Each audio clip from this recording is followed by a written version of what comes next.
Israel और Hamas के बीच जंग की आग हिंदुस्तान में लगाने की साजिश हुई है। केरल के कोच्चि में आईडी ब्लास्ट को अंजाम दिया गया। कोच्चि के कन्वेंशन सेंटर में ब्लास्ट की साजिश में अब जांच एजेंसियों ने मोर्चा संभाल लिया है। प्राइमरी जांच में केरल पुलिस ने टिफिन बम से धमाके की बात कही है। पुलिस के मुताबिक आईडी विस्फोट के जरिए यह धमाका कराया गया और अब पूरे सेंटर को सील कर छानबीन तेज कर दी गई है। धमाके से ठीक पहले कन्वेंशन से बाहर निकली नीले रंग की कार की तलाश की जा रही है।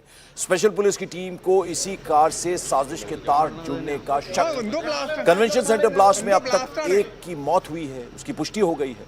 5 लोग गंभीर रूप से घायल हुए हैं। अब तक 45 लोग इंजर्ड बताए जा रहे हैं। धमाके के वक्त कन्वेंशन सेंटर में हजारों लोग मौजूद थे और इसी कन्वेंशन सेंटर में 2 दिन पहले इजराइल के समर्थन में प्रस्ताव पास हुआ था, जिसके बाद अब इस सेंटर को धमाके के जरिए ढहलाने की साजिश रची गई थी। फिलहाल हमलावरों की तलाश में पुलिस ने पूरी स्टेट में नाकेबंदी कर दी है। कोच्चि ब्लास्ट को लेकर इस वक्त सबसे बड़ी खबर सामने आ रही है। केरल पुलिस को धमाके में आईडी ब्लास्ट के सबूत हाथ लग गए हैं।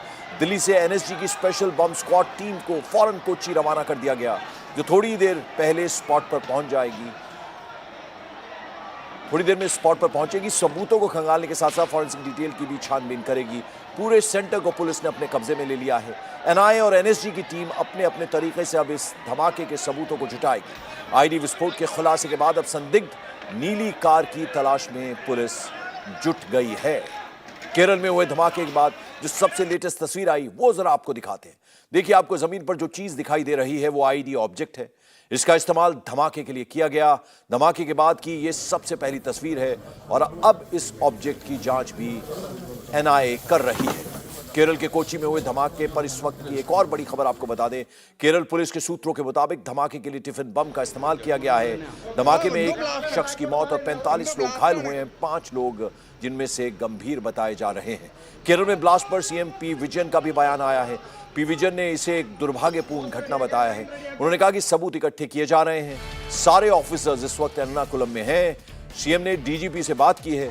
जांच के बाद और इंफॉर्मेशन दी जा सकेगी।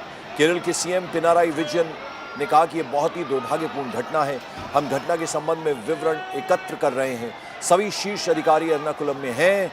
डीजीपी घटनास्थल पर जा रहे हैं। हम इसे बहुत गंभीरता से ले रहे हैं। मैंने डीजीपी से बात की है। हमें जांच के बाद और ज्यादा विवरण प्राप्त करने की आवश्यकता है।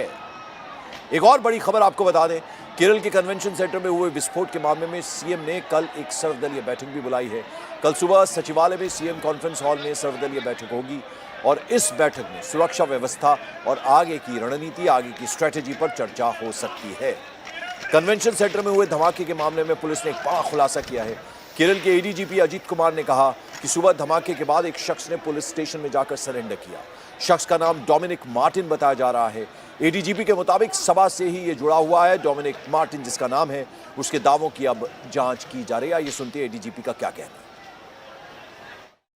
As far as we can comment, there was an explosion in this function in which around 45 people were injured.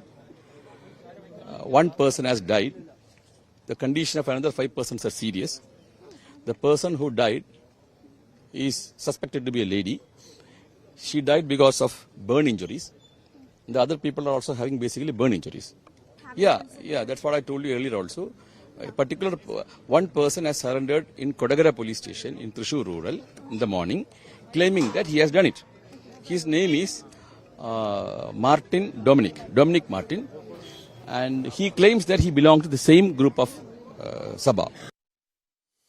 तो एक महिला की मौत की पुष्टि कर दी है एडीजीपी ने और जिस शख्स ने सरेंडर किया है उसकी तस्वीर हम आपको दिखा रहे हैं।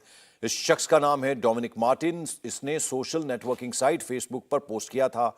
इसी ने दावा किया कि केरल में हुए ब्लास्ट उसने किए हैं। हालांकि अभी पुलिस इस बात की जांच कर रही है, इससे पूछताछ होगी।